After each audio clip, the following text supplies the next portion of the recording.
पहले विचार फिर निर्विचार। मनुष्य को समझने के लिए सबसे पहला तथ्य ये समझ लेना जरूरी है कि मनुष्य के जीवन में जो चीजें सहयोगी होती हैं, एक सीमा पर जाकर वे ही चीजें बाधक हो जाती हैं।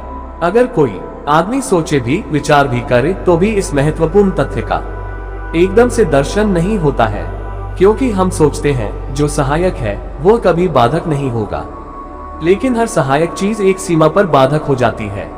अगर कोई आदमी किसी मकान की सीढ़ियां चढ़ता हो, सीढ़ियां बिना चढ़े वह मकान के ऊपर नहीं पहुंच सकता, लेकिन अगर सीढ़ियों पर ही रुक जाए तो भी मकान के ऊपर नहीं पहुंच सकता है। सीढ़ियां चढ़ती भी हैं, रुक भी सकती हैं।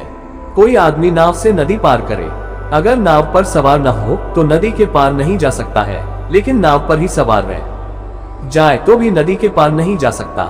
एक किनारे पर नाव पकड़ लेनी पड़ती है, दूसरे किनारे पर छोड़ देनी पड़ती है। नाव को पकड़ने और छोड़ने दोनों की क्षमता हो तो ही आदमी नदी पार करेगा। ये ध्यान रहे, जीवन बहुत बड़ा है, विचार बहुत छोटे हैं। जीवन बहुत विराट है, विचार बहुत क्षुद्र है। विचार हम करते हैं, हमारी सीमा ही विचार की सीमा भी है। हम असीम नहीं हैं, जगत असीम है। वह जो है वह अनंत है, उसका न कोई प्रारंभ है न कोई समाप्ति है। हम पैदा होंगे और मर जाएंगे, एक क्षण हमारा जन्म है और एक क्षण हमारी समाप्ति है। छोटी सी एक छोटे से घेरे में हमारी समझ है।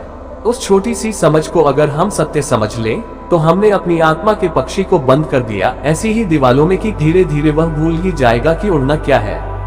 केवल वे ही लोग उड़ सकते हैं अंतरिक्ष में, अंतर के अंतरिक्ष में, भीतर के आकाश में, जो विचार को छोड़ने की क्षमता रखते हैं। लेकिन छोड़ वही सकता है जिसके पास विचार हो। कुछ लोग सोचते हैं जब विचार छोड़ देना है तो विचार करने की जरूरत क्या है, विचार ही मत करो, तो आदमी मूल रह जाता है, तो आदमी जड़ रह जाता है। वे जो विचार नहीं करते हैं वे जड़ रह जाते हैं, उनका कोई विकास नहीं होता, क्योंकि वे सीढ़ी पर पैर ही नहीं रखते।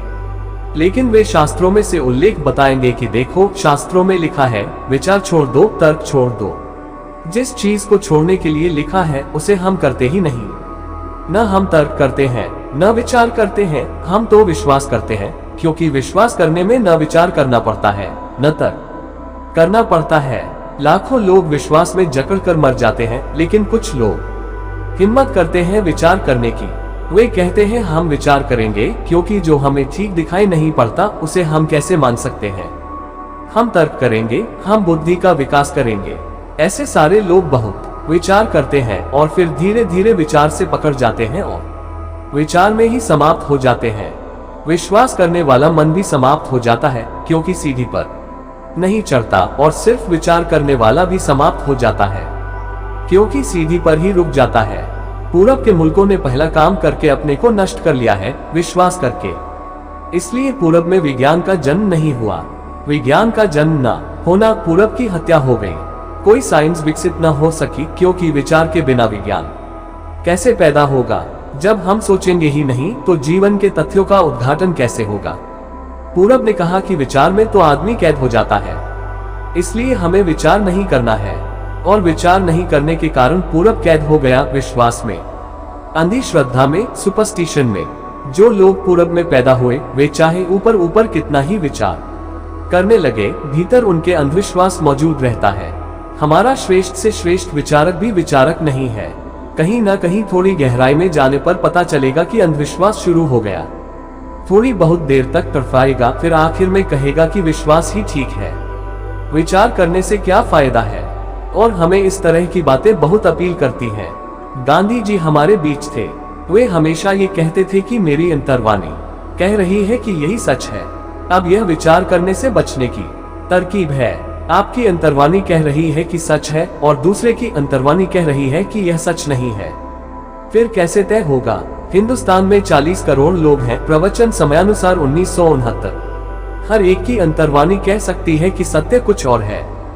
जिन्ना की अंतर्वाणी कुछ दूसरी बात कहती है, और जिन्ना भी मानता है कि ईश्वर ही बोल रहा है मेरे भीतर। और गांधी की अंतर्वाणी दूसरी बात कहती है और गोसे की अंतर्वाणी तीसरी बात कहती है। किसकी अंतर्वाणी सच है, विचार किए बिना तय नहीं हो सकता। लेकिन जितने भी लोग अंधश्रद्धा को भीतर पकड़े बैठे हैं वे कहेंगे नहीं, इस पर विचार करने की जरूरत नहीं है, ये ईश्वर की आवाज है। हमें जो मालूम हो रहा है वह बिल्कुल ठीक है। विश्वास करने वाला विचार करने को राजी नहीं है, सिर्फ घोषणा करता है कि यही ठीक है। जिंदगी विचार से चलती है, विचार कसौटी है। इसलिए पश्चिम के लोगों ने विश्वास को तोड़ दिया कि उसका कोई अर्थ नहीं है। वह जकड़ लेता है विचार को। विचार से विज्ञान पैदा हुआ, विचार से तर्क पैदा हुआ, विचार से सारी अंधश्रद्धाएं टूट गई पश्चिम की। लेकिन अद्भुत घटना घट गई कि जितना विश्वास में आदमी बंधा था उतना ही विचार में बंध गया। बंधन बदल गए, बंधन खत्म नहीं हुए, कड़ियां बदल गई। अंधविश्वास की जंजीरों की जगह विचार की जंजीर आ गई। पश्चिम ने विश्वास छोड़ दिया तो विज्ञान पैदा हुआ। पूरब के मुल्क मर गए इसलिए कि विज्ञान पैदा नहीं कर पाए, और पश्चिम के मुल्क मरने के करीब पहुंच गए हैं क्योंकि विज्ञान बहुत पैदा हो गया। पश्चिम मरेगा विज्ञान की अति से, पूरब मरा विज्ञान के अभाव से। पूरब मरा विश्वास से, पश्चिम मर जाएगा विचार से। क्या कोई तीसरा रास्ता नहीं है? मनुष्य का भविष्य सिर्फ तीसरे रास्ते पर है। पूरब भी असफल हो गया है, पश्चिम भी। विश्वास भी असफल हो गया है, विचार भी। धर्म भी असफल हो गया है, विज्ञान भी। क्या कोई तीसरा रास्ता है? 2 महायुद्धों ने बता दिया है कि विज्ञान बुरी तरह असफल हो गया है। उसने ऐसी जगह लाकर छोड़ दिया है जहां आदमी को मरने के सिवाय कोई उपाय नहीं सूझता। हिरोशिमा और नागासाकी ने खबर दे दी कि विज्ञान असफल हो गया। अकेला विज्ञान काफी नहीं है, और हिंदुस्तान के दरिद्र और गुलाम लोगों ने खबर दे दी बहुत पहले कि अकेला धर्म काफी नहीं है। धर्म असफल हो चुका है। लेकिन क्या यह नहीं हो सकता कि एक सीमा पर विचार हो, एक सीमा पर विचार छोड़ दिया जाए? ये हो सकता है। ये जो थर्ड अल्टरनेटिव, जिसको मैं कहता हूँ तीसरा विकल्प, वह विश्वास और विचार में चुनाव नहीं करता। वह कहता है विचार एक सीढ़ी है और निर्विचार भी एक सीढ़ी है। विचार से चढ़ना है और एक जगह जाकर विचार छोड़ देना है। और जो आदमी इस कला को नहीं सीख लेता, उस आदमी को जीवन की गहराइयों और ऊंचाइयों का कोई भी पता नहीं चलता है।